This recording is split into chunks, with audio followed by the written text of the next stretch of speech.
Hi, I'm Captain Michelle Cunningham-Jost, the Sexual Assault Response Coordinator for the 143rd Airlift Wing. I've been asked to cover the differences between restricted and unrestricted reporting, as well as what the SAPR program is responsible and not responsible for. First, I'd like to take the opportunity to identify and thank our volunteer victim advocates.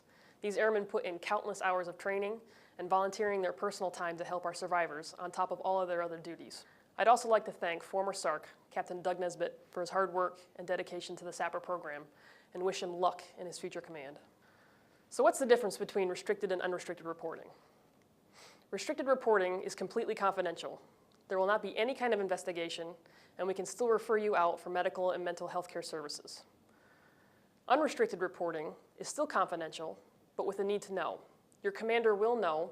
It will trigger an investigation either by local law enforcement and/or by the Office of Complex Investigations, and of course referral for medical and mental health care services.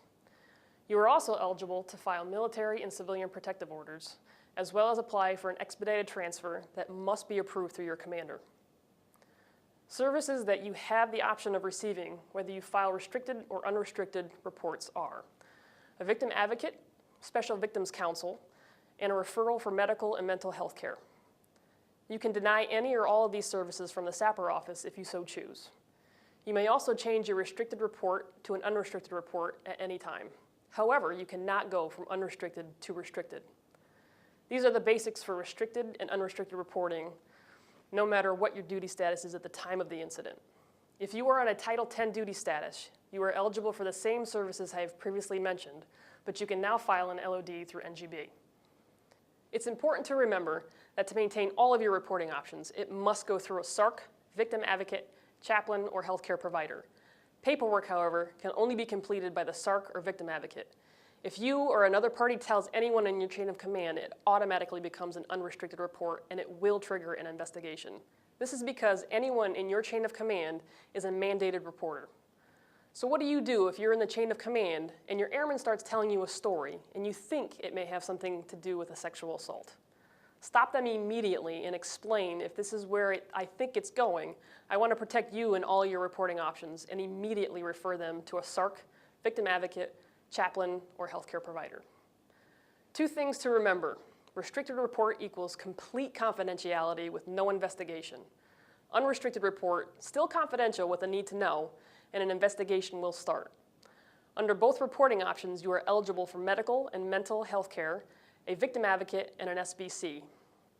At this time, we unfortunately do not handle any type of sexual harassment, as that falls under the EO umbrella that Captain Sylvia will go over in a few short moments. Please feel free to contact me with any further questions regarding the SAPR program. My office is located in P1, room 159, next to the DPH's office, down the medical wing. Or you can call my office at 401-267-3658, or my cell at 401-430-5520. Remember, the behavior you walk by is the standard you set. Hello, I am Captain Roger Sylvia from the 143rd Airlift Wing Equal Opportunity Office. The 143rd Airlift Wing is committed to the fair and equitable treatment of all personnel, by all personnel, at all times. EO is a fundamental element of the Air Force's core values of integrity, service, and excellence. The Air Force policy regarding EO is one of zero tolerance. It reads, the Air Force will conduct its affairs free from unlawful discrimination and sexual harassment. It provides equal opportunity and treatment for all members irrespective of their race, color, religion, gender, national origin, sexual orientation, or gender identity. First, EO empowers airmen to respond appropriately, even when faced with increasingly difficult choices. It promotes and develops a positive human relations climate and enhances unit cohesion. Secondly, EO enables airmen to honor and support Air Force core values, accept responsibility for their actions, and to expect others to do the same. It keeps the mission of the Air Force first and allows all to be proud to be in the service of our country.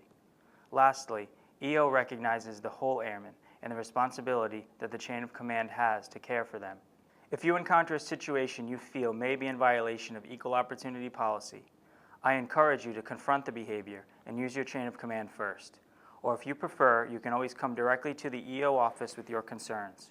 We are trained to resolve complaints of sexual harassment and unlawful discrimination without fear of reprisal. We are located in Building P1 on the second floor, across from the Wing Commander's Conference Room, and we can always be reached at 401-487-9839. For more information, visit the Wing SharePoint page, or ask your unit training manager to enroll you in EO's Human Relations Education Training on the Sunday of each UTA. Thank you. Hi, my name's Kate Rowe, and I'm your new Director of Psychological Health, also known as the DPH for the 143rd Airlift Wing. I've come from Langley Air Force Base in Hampton, Virginia, where I worked with active duty service members for over 2 years in the mental health clinic, and I spent the last year and a half being the DPH for the 192nd Fighter Wing of the Air National Guard, which is located at Langley as well. Although a part of my position is to report to Wing leadership as to broad overall concerns of the 143rd, I primarily see myself that my job is to be your mental health counselor.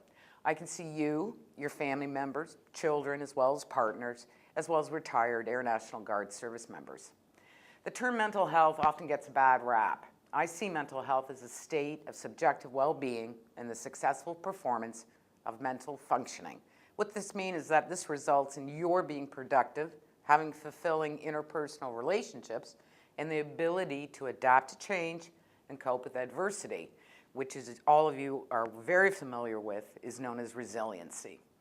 I find that there's still a perception and a belief out there amongst the Air National Guard that if you come and you see me, two things are going to happen. One, I'm going to inform your command, and B, it's negatively going to impact your military career. I'm here to tell you that these beliefs and these perceptions, for the most part, are completely false. There are 3 occasions when I do have to break confidentiality. They are, 1, when you've indicated verbally to me, or I have a very strong belief that you are going to hurt and or kill yourself, I have to report that. My job is to keep you safe. 2, if you verbally indicate to me that you're seriously going to hurt or kill someone else. This is known as the duty to warn, and basically I have to ensure and keep the other person safe. These duty to warn also includes where you've disclosed someone who's being physically, mentally, or sexually abused. The 3rd instance where I'll break confidentiality is where you indicate to me verbally that you're going to do something that would negatively impact and place the mission at serious risk. Under these circumstances, I will disclose to your commander, and it's my duty to keep you and others safe. This is no different than all of you adhering to a wingman concept of CAF, Comprehensive Airman Fitnesses. If you're feeling that you're not coping with daily stresses of your life and that you're becoming more depressed, worried, angry, or anxious, please come out and talk to me. If you're having difficulty sleeping, if you're having difficulty with your partners, with your kids, at your job, your physical fitness, please come and see me. There's no such thing as a minor problem or thinking that what you're feeling isn't serious enough to warrant my involvement. Believe me, any time you want to come is good. If I can't help you and we can't figure it out, we'll get you the resources you need. I'm located in building P1, which is headquarters. Main floor, room 158.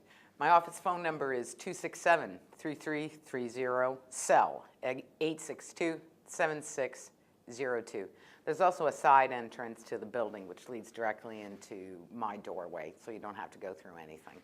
Everybody remember that mental health is not a static thing. You know, we all go through good times and we go through bad times, and part of just being an adult and living life is experiencing the good and the bad times. So basically, come and see me if you feel that things aren't right. Don't wait till you're in a state of crisis. Come before then. Believe me. Again, I'm confidential, here to help. Have a happy holiday. Today we're going to talk about professional relationships versus unprofessional relationships as discussed in AFI 362909. We're also going to talk about fraternization and what it is and how it can be avoided. We can start by reviewing what a professional relationship is and what that means. A professional relationship is one that contributes to the effective operation of the Air Force. In a professional relationship, each person understands his or her rank and position and respects those of others. On the other hand, unprofessional relationships are those that can detract from the authority of superiors, or they can either result in or reasonably create the appearance of favoritism, misuse of office or position, or abandonment of organizational goals for personal interests. They sometimes can lead to adverse administrative actions. One example of an unprofessional relationship is fraternization. Fraternization is a personal relationship between an officer and an enlisted member that violates the customary bounds of acceptable behavior in the Air Force and prejudices good order and discipline, discredits the armed services, or operates to the personal disgrace or dishonor of the officer involved. Fraternization is not allowed whether on or off duty. So with all these restrictions, when can dating and close friendships ever happen in the military?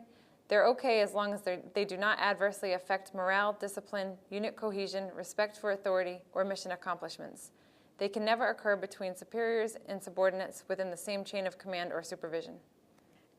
As long as we're careful and professional in our relationships with each other, we'll be able to accomplish our mission, make drill weekends more enjoyable, and we'll be more successful in our careers. If you have any questions about anything I've talked about today, feel free to contact the JAG office in Building P1, or you can call 267-3259.